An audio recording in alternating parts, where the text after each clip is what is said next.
मैं गिरिराज प्रसाद मीणा, प्राध्यापक राजनीति विज्ञान, राजकीय वरिष्ठ उपाध्याय संस्कृत विद्यालय दौसा। हमने अब से पूर्व समकालीन विश्व राजनीति जो हमारी पाठ्य पुस्तक है उसका पाठ 1 से लेकर के 9 तक का अध्ययन कर लिया है। आप तक उनके वीडियो दिए गए हैं। आज हम दूसरी कक्षा 12 की जो राजनीति विज्ञान की पुस्तक है, पुस्तक का नाम है स्वतंत्र भारत में राजनीति।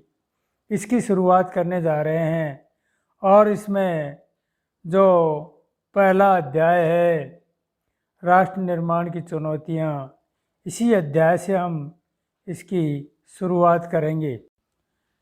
इसमें इस पाठ्य पुस्तक में अध्याय 1 है राष्ट्र निर्माण की चुनौतियाँ। राष्ट्र निर्माण के चुनौतियों के अंतर्गत जब 14 और 15 अगस्त की रात को हमारा देश आज़ाद हुआ तो भारत के प्रथम प्रधानमंत्री पंडित जवाहरलाल नेहरू ने इस रात संविधान सभा में एक विशेष सत्र को संबोधित किया था, जिसे उस भाषण का भाग्यवधु से चेहरे प्रतिष्ठित भेंट के नाम से जाना जाता है, जिसे ट्रिस्ट विद डेस्टिनी के नाम से भी जाना जाता है। अब हमें जो इस जनता इस क्षण की प्रतीक्षा कर रही थी, वह प्रतीक्षा 14 और 15 अगस्त की मध्य रात्रि को पूरी हुई। बहरहाल शासन के अंतर्गत 2 बातों पर सहमति थी। पहली बात तो यह थी कि आज़ादी के बाद देश का शासन लोकतांत्रिक सरकार के जरिए चलाया जाए, और दूसरी यह थी कि सरकार सबके भले के लिए काम करेगी। ये 2 बातें इसके अंतर्गत महत्वपूर्ण थी। कौन कौन सी? कि देश का शासन लोकतंत्र के जरिए चलाया जाए, और दूसरा था सरकार सबके भले के लिए काम करेगी। और इन दोनों बातों को आधार रखने का काम कोई आसान नहीं था। कठिन परिस्थितियों में हिंदुस्तान को आज़ादी मिली थी, क्योंकि जब 1947 के जो हालात थे, ऐसे हालात शायद ही किसी मुल्क को, किसी राष्ट्र को आज़ादी के समय देखने में मिला हो। ये हमारे राष्ट्र के लिए एक बहुत बड़ी चुनौती थी, और उस वक्त कोई देश में आज़ादी मिली थी, वह देश के बंटवारे के साथ मिली थी, जिसमें अभूतपूर्व हिंसा विस्थापन की त्रासदी का साल था। और इन्हीं परिस्थितियों में अपने बहुविध लक्ष्यों को हासिल करने के लिए ही नहीं यात्रा शुरू करी, बल्कि उथल पुथल से भरे दिनों में हमारे नेताओं का ध्यान इस बात से भटका कि यह नया राष्ट्र एक चुनौतियों की चपेट में आ गया। और उस समय जो चुनौतियां आई थी, उन चुनौतियों में हमारे देश के अंदर 3 चुनौतियां महत्वपूर्ण थी। 3 चुनौतियां थी, सबसे महत्वपूर्ण थी ये 3 चुनौतियां। अब वो 3 चुनौतियां क्या क्या थी उसमें, क्योंकि पहली और जो तात्कालिक जो चुनौती थी, पहली और तात्कालिक जो चुनौती थी, वो चुनौती थी एकता के सूत्र में बंधे, और एक ऐसे भारत को गढ़ने की थी जो भारतीय समाज की सारी विविधताओं के लिए जगह हो। भारत अपने आकार और विविधता से किसी महादेश के बराबर हो, तो यहाँ अलग अलग बोली बोलने वाले लोग थे, उनकी संस्कृति भी अलग अलग थी, अलग अलग धर्म के यहाँ अनुयायी रहते थे। तो इस प्रकार से भारत विविधताओं से भरा हुआ देश था और उस समय विविधताओं से ज़्यादा भरा होने के कारण लोगों को आशंका थी कि कहीं एकजुट कि ज़्यादा दिन तक नहीं चल पाए, तो एक गंभीर सवाल थे। और ऐसी स्थिति में राष्ट्रीय एकता की बात पर सबसे ज़्यादा जोर दिया गया, बाकी उद्देश्यों को तिलांजलि दी गई और हर क्षेत्र में उप क्षेत्रीय पहचान को खारिज कर दिया गया। उस वक्त का सबसे तीखा और चौंकता हुआ सवाल ये कि था कि भारत की क्षेत्रीय अखंडता को कैसे हासिल किया जाए, इसे कैसे बरकरार रखा जाए। और इसी के साथ लोकतंत्र को कायम करने की दूसरी सबसे महत्वपूर्ण चुनौती थी। और हमारे संविधान में के बारे में पहले भी हम पूर्व कक्षा में पढ़ चुके हैं। संविधान में मौलिक अधिकारों की गारंटी दी गई है और हर नागरिक को मतदान का अधिकार दिया गया है। भारत ने संसदीय शासन प्रणाली पर आधारित प्रतिनिधित्व मूलक को अपनाया है और इन विशेषताओं से यह बात सुनिश्चित की गई है कि लोकतांत्रिक ढांचे के भीतर राजनीतिक मुकाबले होंगे और लोकतंत्र को कायम करने के लिए लोकतांत्रिक संविधान जरूरी होता है। इसी के लिए यह संविधान में लोकतांत्रिक व्यवहार बर्ताव चलने में आए। यह भी एक हमारे उस समय तात्कालीन कठिन चुनौती थी। और तीसरी जो चुनौती थी वो तीसरी चुनौती थी कि विकास की जिसमें समूचे समाज का भला हो, वह किसी एक तबके के द्वारा या किसी एक तबके का कोई किसी प्रकार का भला न हो। तो संविधान में यह बात साफ कर दी गई थी कि सबके साथ समानता का बर्ताव किया जाए और सामाजिक रूप से वंचित जो तबके के हैं तथा धार्मिक सांस्कृतिक अल्पसंख्यक समुदाय को विशेष सुरक्षा दी जाए। संविधान ने राज्य के नीति निर्देशक तत्वों के अंतर्गत लोक कल्याण के उन लक्ष्यों को भी स्पष्ट कर दिया जिन्हें राजनीति को जरूर पूरा करना चाहिए। इसी के आधार पर आर्थिक विकास तथा गरीबों के खात्मे के लिए कारगर नीतियां तैयार करने की थी। अब आज़ाद हिंदुस्तान ने जब इन चुनौतियों के आगे क्या रुख अपनाया, संविधान में तय किए गए विभिन्न लक्ष्यों को हासिल करने की दिशा में कहाँ तक सफलता मिली, इस समय पूरी पाठ्य पुस्तक के अंतर्गत इन्हीं सवालों को उत्तर खोजने की कोशिश करेंगे, खंगालने का प्रयास करेंगे। और इस किताब में आज़ादी के बाद के दौर में जो भारतीय राजनीति है, इस राजनीति में जो बड़े सवाल है उसके उत्तर तलाश पाने में हम पूर्णतः काबिल होंगे। शुरुआत के जो अध्याय हैं, शुरुआत के 3 अध्यायों में हम जो अभी मैंने आपको ऊपर 3 चुनौतियां बताई थी, कौन कौन सी, एकता के सूत्र में, दूसरी चुनौती बताई थी आपको लोकतांत्रिक कायम करने की, और तीसरी चुनौती बताई थी विकास की। इन तीनों चुनौतियों के बारे में हमें इन 3 अध्यायों में इस बात की जानकारी प्राप्त करेंगे और बाकी के जो हैं सवाल उनका हम आज़ादी के तुरंत बाद राष्ट्र निर्माण की चुनौती और चुनौतियों पर ध्यान केंद्रित, इन सब का हम एक एक रूप से इनको हल करने का प्रयास करेंगे। आज़ादी के समय राष्ट्रीय एकता और सुरक्षा के सवाल जो सबसे प्रमुख चुनौती थी, इसी को हम इस पाठ के अंतर्गत देखेंगे और भारतीय एक राष्ट्र के रूप में अपने को किस तरह से एक साझे इतिहास और साझी नियत के फलक पर गढ़ा, जिसको हम अगले 2 अध्यायों में लोकतंत्र कायम करने और बराबरी तथा इंसाफ पर आधारित आर्थिक विकास हासिल करने की चुनौती को प्रयास करेंगे। उस पर हमें इसके सारे विचारों की जानकारी प्राप्त करेंगे।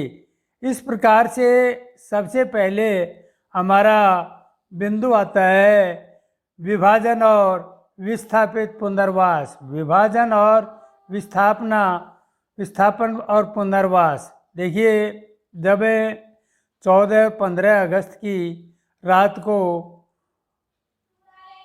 एक नहीं बल्कि 2 राष्ट्र भारत और पाकिस्तान अस्तित्व में आए थे। 14 और 15 अगस्त को भारत और पाकिस्तान जब 2 राष्ट्र विभाजन होकर के भारत के आए, तो इसमें ब्रिटिश ईस्ट इंडिया, जो ब्रिटिश इंडिया थी, उसको ने भारत और पाकिस्तान इनको 2 तबके के रूप में बांट दिया और राजनीतिक घटनाक्रम में विभिन्न दोनों देशों के भूभाग को रेखांकित करते हुए एक सीमा रेखा खींच दी गई तथा मुस्लिम लीग ने द्विराष्ट्र सिद्धांत की बात की थी।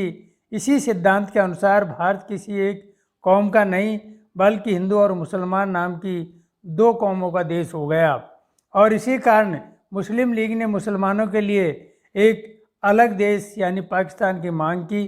कांग्रेस ने द्विराष्ट्र और पाकिस्तान की मांग का विरोध किया, लेकिन 1940 के दशक में कुछ ऐसी राजनीतिक परिस्थितियां आ गई, कुछ राजनीतिक मोर्चे पर कोई बदलाव आए, जिसके कारण कांग्रेस और मुस्लिम लीग के बीच राजनीतिक प्रतिस्पर्धा तथा ब्रिटिश शासन की भूमिका जैसी कई बातें रही, जिसके परिणाम स्वरूप कांग्रेस ने भी पाकिस्तान की मांग मान ली। अब विभाजन की प्रक्रिया ये है कि विभाजन कैसे किया जाए।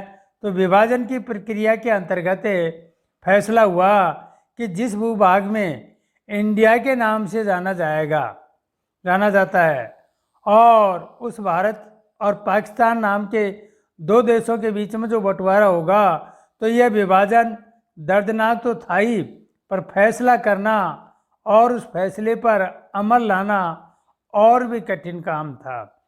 तय किया गया कि धार्मिक बहुसंख्यक को विभाजन का आधार बनाया जाए। ये मेन बात थी। अकेले देश के टुकड़े तो हुए, लेकिन देश के टुकड़ों के आधार पर बहुसंख्यक लोगों की धार्मिक भावना के आधार पर देश का विभाजन किया गया और उन्हीं को आधार माना। इस मायने से मुस्लिम बहुसंख्यक थे कई इलाकों में, जिन इलाकों में उनको पाकिस्तान के भूभाग तथा शेष हिस्से को भारत के नाम से जाना जाएगा। अब ये बात थोड़ी आसान जान पड़ती है, लेकिन यह दिक्कतें बहुत थी, क्योंकि ब्रिटिश ईस्ट इंडिया में कोई एक भी इसका ऐसा क्षेत्र नहीं था जहाँ मुसलमान बहुसंख्यक हो। ऐसे 2 इलाके थे जहाँ मुसलमानों की आबादी ज़्यादा थी। एक इलाका पश्चिम में था और दूसरा इलाका पूर्व में था। अब ऐसा कोई तरीका न था कि इन दोनों इलाकों को जोड़कर एक जगह कर दिया जाए, क्योंकि पूर्व का पूर्व में था, पश्चिम का पश्चिम में था। इसे देखते हुए पाकिस्तान में 2 इलाके शामिल होंगे, यानी पश्चिमी पाकिस्तान और पूर्वी पाकिस्तान। इस प्रकार से दोनों इलाकों के आधार पर पाकिस्तान 2 जगह बना और 2 जगह बनने पर इसके बीच भारत का बहुत बड़ा भूभाग क्षेत्र था। दूसरी बात यह थी कि मुस्लिम बहुल हर इलाका पाकिस्तान में जाने को यदि राजी हो तो ऐसा भी नहीं था, क्योंकि वहाँ काफ़ी जगह ऐसी थी जहाँ बीच बीच में चारों तरफ हिंदू राष्ट्र जनसंख्या थी, बीच बीच में मुस्लिम भी थे। ऐसी स्थिति में एक विकट समस्या थी और ब्रिटिश इंडिया ने मुस्लिम बहुल प्रांत जैसे पंजाब और बंगाल में अनेक हिस्से बहुसंख्यक गैर मुस्लिम आबादी वाले थे। ऐसे में फैसला किया कि दोनों प्रांतों में भी बंटवारा धार्मिक बहुसंख्यक के आधार पर होंगे और इसमें जिन जिलों में उसके निचले स्तर के प्रशासनिक ढांचों का आधार माना जाएगा। तो 14 और 15 अगस्त की मध्यरात्रि को फैसला नहीं हो सका था और जो वहाँ लोग थे उनको इस बात का भी पता नहीं था कि वो भारत में है या पाकिस्तान में है। इसी समस्या से जुड़ी एक 34 और विभाजन की सबसे अबूझ घटनाएं आई, वो आई अल्पसंख्यकों की थी। सीमा के दोनों तरफ अल्पसंख्यक थे। जो इलाके अब पाकिस्तान में हैं वहाँ लाखों की संख्या में हिंदू और सिख आबादी थी। ठीक उसी तरह पंजाब और बंगाल के भारतीय भूभाग पर भी लाखों की संख्या में मुस्लिम आबादी थी। अब दिल्ली और इसके आसपास के इलाके में भी मुसलमानों की एक बड़ी आबादी थी। तो ये सब लोग एक तरह से सांसते में थे। उन्होंने अपने यहाँ हम तो अपने ही घर में विदेशी बन गए। जिससे ज़मीन पर थे उनके पुरखे सदियों से आबाद रहे थे, अब उस ज़मीन पर वही लोग विदेशी बन गए। इस प्रकार की हालत आ गई, देश का बंटवारा होने वाला है। ऐसी स्थिति में अल्पसंख्यकों पर विभिन्न प्रकार से हमले होने लगे, अनेक घटनाएं घटने लगी, समस्या विकट रूप धारण करती जा रही थी और इन कठिनाइयों से उबरने के लिए किसी के पास कोई सुनिश्चित और सही योजना नहीं थी। शुरू में तो लोग बाग ये मानकर चलते थे कि ये हिंसा की घटनाएं अस्थायी हैं और जल्दी इन पर काबू कर लिया जाएगा, लेकिन अपने अपने घरों को छोड़ दें, इसके बारे में चंद भीतर समय का उनको मौका भी दिया गया। लेकिन आने वाले समय में कुछ समय के लिए ये स्थितियां बहुत विकट रूप ले चुकी थी और इसके लिए हम अगले बिंदु में पढ़ेंगे विभाजन के परिणाम के अंतर्गत। मैं गिरिराज प्रसाद मीणा, प्राध्यापक राजनीति विज्ञान, राजकीय वरिष्ठ उपाध्याय संस्कृत विद्यालय दौसा। हमने अब से पूर्व समकालीन विश्व राजनीति जो हमारी पाठ्य पुस्तक है उसका पाठ 1 से लेकर के 9 तक का अध्ययन कर लिया है। आप तक उनके वीडियो दिए गए हैं।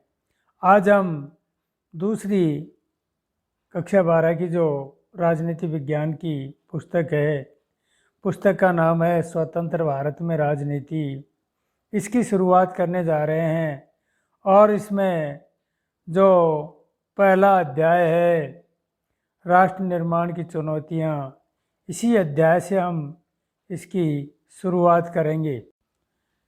इसमें इस पाठ्य पुस्तक में अध्याय 1 है राष्ट्र निर्माण की चुनौतियाँ।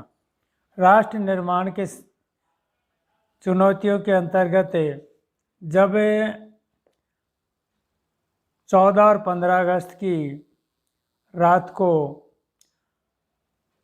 हमारा देश आज़ाद हुआ तो भारत के प्रथम प्रधानमंत्री पंडित जवाहरलाल नेहरू ने इस रात संविधान सभा में एक विशेष सत्र को संबोधित किया था, जिसे उस भाषण का भाग्यवधु से चेहरे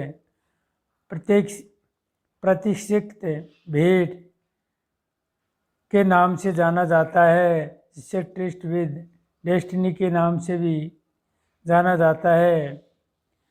अब हमें जो इस जनता इस क्षण की प्रतीक्षा कर रही थी, वह प्रतीक्षा 14 और 15 अगस्त की मध्यरात्रि को पूरी हुई। बहरहाल शासन के अंतर्गत 2 बातों पर सहमति थी। पहली बात तो यह थी कि आज़ादी के बाद देश का शासन लोकतांत्रिक सरकार के ज़रिए चलाया जाए और दूसरी यह थी कि सरकार सबके भले के लिए काम करेगी। ये दो बातें इसके अंतर्गत महत्वपूर्ण थी। कौन कौन सी? कि देश का शासन लोकतंत्र के जरिए चलाया जाए और दूसरा था सरकार सबके भले के लिए काम करेगी। और इन दोनों बातों को आधार रखने का काम कोई आसान नहीं था। कठिन परिस्थितियों में हिंदुस्तान को आज़ादी मिली थी, क्योंकि जब 1947 के जो हालात थे, ऐसे हालात शायद ही किसी मुल्क को, किसी राष्ट्र को आज़ादी के समय देखने में मिला हो। ये हमारे राष्ट्र के लिए एक बहुत बड़ी चुनौती थी और उस वक्त कोई देश में आज़ादी मिली थी वह देश के बंटवारे के साथ मिली थी, जिसमें अभूतपूर्व हिंसा विस्थापन की त्रासदी का साल था। और इन्हीं परिस्थितियों में अपने बहुविध लक्ष्यों को हासिल करने के लिए ही नहीं यात्रा शुरू करी, बल्कि उथल पुथल से भरे दिनों में हमारे नेताओं का ध्यान इस बात से भटका कि यह नया राष्ट्र एक चुनौतियों की चपेट में आ गया।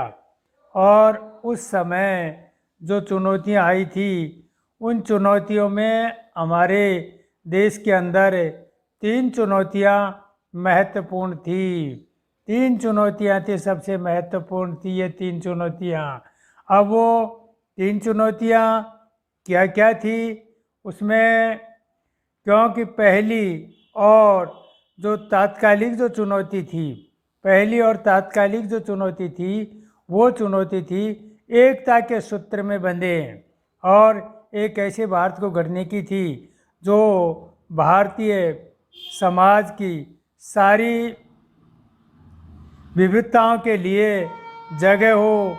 भारत अपने आकार और विविधता से किसी महादेश के बराबर हो। तो यहाँ अलग अलग बोली बोलने वाले लोग थे, उनकी संस्कृति भी अलग अलग थी, अलग अलग धर्म के यहाँ अनुयायी रहते थे। तो इस प्रकार से भारत विविधताओं से भरा हुआ देश था और उस समय विविधताओं से ज़्यादा भरा होने के कारण लोगों को आशंका थी कि कहीं एकजुट कि ज़्यादा दिन तक नहीं चल पाए। तो एक गंभीर सवाल थे और ऐसी स्थिति में राष्ट्रीय एकता की बात पर सबसे ज़्यादा जोर दिया गया। बाकी उद्देश्यों को तिलांजलि दी गई और हर क्षेत्र में उप क्षेत्रीय पहचान को खारिज कर दिया गया। उस वक्त का सबसे तीखा और चौंकता हुआ सवाल ये की था कि भारत की क्षेत्रीय अखंडता को कैसे हासिल किया जाए, इसे कैसे बरकरार रखा जाए। और इसी के साथ लोकतंत्र को कायम करने की दूसरी सबसे महत्वपूर्ण चुनौती थी। और हमारे संविधान में के बारे में पहले भी हम पूर्व कक्षा में पढ़ चुके हैं। संविधान में मौलिक अधिकारों की गारंटी दी गई है और हर नागरिक को मतदान का अधिकार दिया गया है। भारत ने संसदीय शासन प्रणाली पर आधारित प्रतिनिधित्व मूलक को अपनाया है और इन विशेषताओं से यह बात सुनिश्चित की गई है कि लोकतांत्रिक ढांचे के भीतर राजनीतिक मुकाबले होंगे और लोकतंत्र को कायम करने के लिए लोकतांत्रिक संविधान जरूरी होता है। इसी के लिए यह संविधान में लोकतांत्रिक व्यवहार बर्ताव चलने में आए। यह भी एक हमारे उस समय तात्कालीन कठिन चुनौती थी।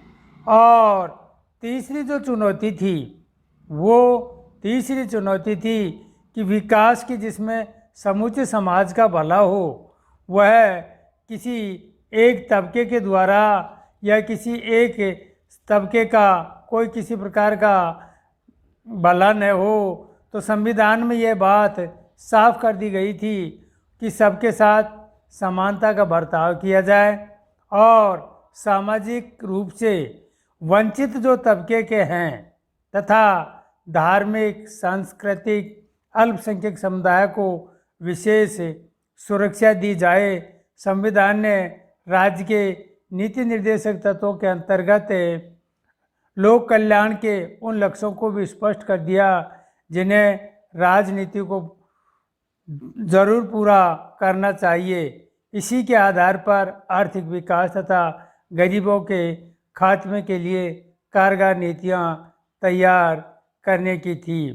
अब आज़ाद हिंदुस्तान ने जब इन चुनौतियों के आगे क्या रुख अपनाया, संविधान में तय किए गए विभिन्न लक्ष्यों को हासिल करने की दिशा में कहाँ तक सफलता मिली, इस हमें पूरी पाठ्य पुस्तक के अंतर्गत इन्हीं सवालों को उत्तर खोजने की कोशिश करेंगे, खंगालने का प्रयास करेंगे।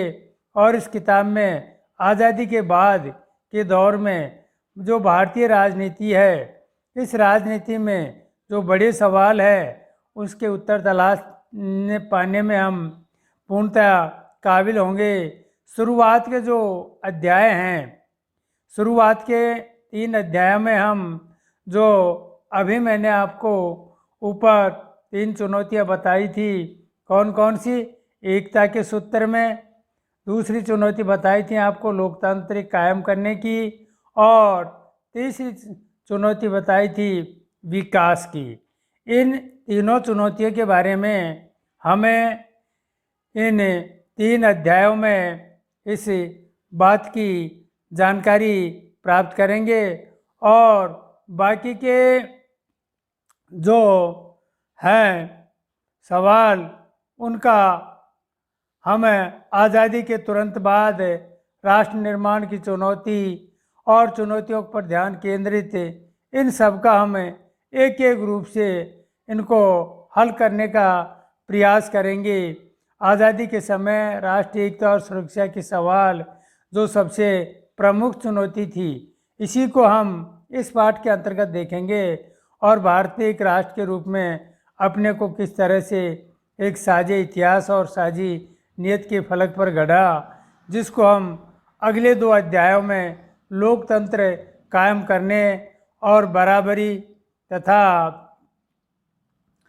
इंसाफ पर आधारित आर्थिक विकास हासिल करने की चुनौती को प्रयास करेंगे। उस पर हमें इसके सारे विचारों की जानकारी प्राप्त करेंगे। इस प्रकार से सबसे पहले हमारा बिंदु आता है विभाजन और विस्थापित पुनर्वास। विभाजन और विस्थापन और पुनर्वास। देखिए, जब 14-15 अगस्त की रात को एक नहीं बल्कि 2 राष्ट्र भारत और पाकिस्तान अस्तित्व में आए थे। 14 और 15 अगस्त को भारत और पाकिस्तान जब 2 राष्ट्र विभाजन होकर के भारत के आए, तो इसमें ब्रिटिश ईस्ट इंडिया, जो ब्रिटिश इंडिया थी, उसने भारत और पाकिस्तान इनको 2 तबके के रूप में बांट दिया और राजनीतिक घटनाक्रम में विभिन्न दोनों देशों के भूभाग को रेखांकित करते हुए एक सीमा रेखा खींच दी गई तथा मुस्लिम लीग ने द्विराष्ट्र सिद्धांत की बात की थी। इसी सिद्धांत के अनुसार भारत किसी एक कौम का नहीं बल्कि हिंदू और मुसलमान नाम की 2 कौमों का देश हो गया और इसी कारण मुस्लिम लीग ने मुसलमानों के लिए एक अलग देश यानी पाकिस्तान की मांग की। कांग्रेस ने द्विराष्ट्र और पाकिस्तान की मांग का विरोध किया, लेकिन 1940 के दशक में कुछ ऐसी राजनीतिक परिस्थितियां आ गई, कुछ राजनीतिक मोर्चे पर कोई बदलाव आए, जिसके कारण कांग्रेस और मुस्लिम लीग के बीच राजनीतिक प्रतिस्पर्धा तथा ब्रिटिश शासन की भूमिका जैसी कई बातें रही, जिसके परिणाम स्वरूप कांग्रेस ने भी पाकिस्तान की मांग मान ली। अब विभाजन की प्रक्रिया, ये है कि विभाजन कैसे किया जाए। तो विभाजन की प्रक्रिया के अंतर्गत फैसला हुआ कि जिस भूभाग में इंडिया के नाम से जाना जाता है और उस भारत और पाकिस्तान नाम के दो देशों के बीच में जो बंटवारा होगा, तो यह विभाजन दर्दनाक तो था ही, पर फैसला करना और उस फैसले पर अमल लाना और भी कठिन काम था। तय किया गया कि धार्मिक बहुसंख्यक को विभाजन का आधार बनाया जाए। ये मेन बात थी। आखिर देश के टुकड़े तो हुए, लेकिन देश के टुकड़ों के आधार पर बहुसंख्यक लोगों की धार्मिक भावना के आधार पर देश का विभाजन किया गया और उन्हीं को आधार माना। इस मायने से मुस्लिम बहुसंख्यक थे कई इलाकों में, जिन इलाकों में उनको पाकिस्तान के भूभाग तथा शेष हिस्से को भारत के नाम से जाना जाएगा। अब ये बात थोड़ी आसान जान पड़ती है, लेकिन यह दिक्कतें बहुत थी, क्योंकि ब्रिटिश ईस्ट इंडिया में कोई एक भी इसका ऐसा क्षेत्र नहीं था जहाँ मुसलमान बहुसंख्यक हो। ऐसे दो इलाके थे जहाँ मुसलमानों की आबादी ज़्यादा थी। एक इलाका पश्चिम में था और दूसरा इलाका पूर्व में था। अब ऐसा कोई तरीका न था कि इन दोनों इलाकों को जोड़कर एक जगह कर दिया जाए, क्योंकि पूर्व का पूर्व में था, पश्चिम का पश्चिम में था। इसे देखते हुए पाकिस्तान में दो इलाके शामिल होंगे, यानी पश्चिमी पाकिस्तान और पूर्वी पाकिस्तान। इस प्रकार से दोनों इलाकों के आधार पर पाकिस्तान दो जगह बना और दो जगह बनने पर इसके बीच भारत का बहुत बड़ा भूभाग क्षेत्र था। दूसरी बात यह थी कि मुस्लिम बहुल हर इलाका पाकिस्तान में जाने को यदि राजी हो तो ऐसा भी नहीं था, क्योंकि वहाँ काफ़ी जगह ऐसी थी जहाँ बीच बीच में चारों तरफ हिंदू राष्ट्र जनसंख्या थी, बीच बीच में मुस्लिम भी थे। ऐसी स्थिति में एक विकट समस्या थी और ब्रिटिश इंडिया ने मुस्लिम बहुल प्रांत जैसे पंजाब और बंगाल में अनेक हिस्से बहुसंख्यक गैर मुस्लिम आबादी वाले थे। ऐसे में फैसला किया कि दोनों प्रांतों में भी बंटवारा धार्मिक बहुसंख्यक के आधार पर होंगे और इसमें जिन जिलों में उसके निचले स्तर के प्रशासनिक ढांचे को आधार माना जाएगा। तो 14 और 15 अगस्त की मध्यरात्रि को फैसला नहीं हो सका था और जो वहाँ लोग थे उनको इस बात का भी पता नहीं था कि वो भारत में है या पाकिस्तान में है। इसी समस्या से जुड़ी एक चौथी और विभाजन की सबसे अबूझ कठिनाई आई अल्पसंख्यकों की थी। सीमा के दोनों तरफ अल्पसंख्यक थे। जो इलाके अब पाकिस्तान में हैं वहाँ लाखों की संख्या में हिंदू और सिख आबादी थी। ठीक उसी तरह पंजाब और बंगाल के भारतीय भूभाग पर भी लाखों की संख्या में मुस्लिम आबादी थी। अब दिल्ली और इसके आसपास के इलाके में भी मुसलमानों की एक बड़ी आबादी थी। तो ये सब लोग एक तरह से सांसते में थे। उन्होंने अपने यहाँ हम तो अपने ही घर में विदेशी बन गए। जिससे ज़मीन पर थे उनके पुरखे सदियों से आबाद रहे थे, अब उस ज़मीन पर वही लोग विदेशी बन गए। इस प्रकार की हालत आ गई, देश का बंटवारा होने वाला है। ऐसी स्थिति में अल्पसंख्यकों पर विभिन्न प्रकार से हमले होने लगे, अनेक घटनाएं घटने लगी, समस्या विकट रूप धारण करती जा रही थी और इन कठिनाइयों से उबरने के लिए किसी के पास कोई सुनिश्चित और सही योजना नहीं थी। शुरू में तो लोग बाग ये मानकर चलते थे कि ये हिंसा की घटनाएं अस्थायी हैं और जल्दी इन पर काबू कर लिया जाएगा, लेकिन अपने अपने घरों को छोड़ दें, इसके बारे में चंद भीतर समय का उनको मौका भी दिया गया।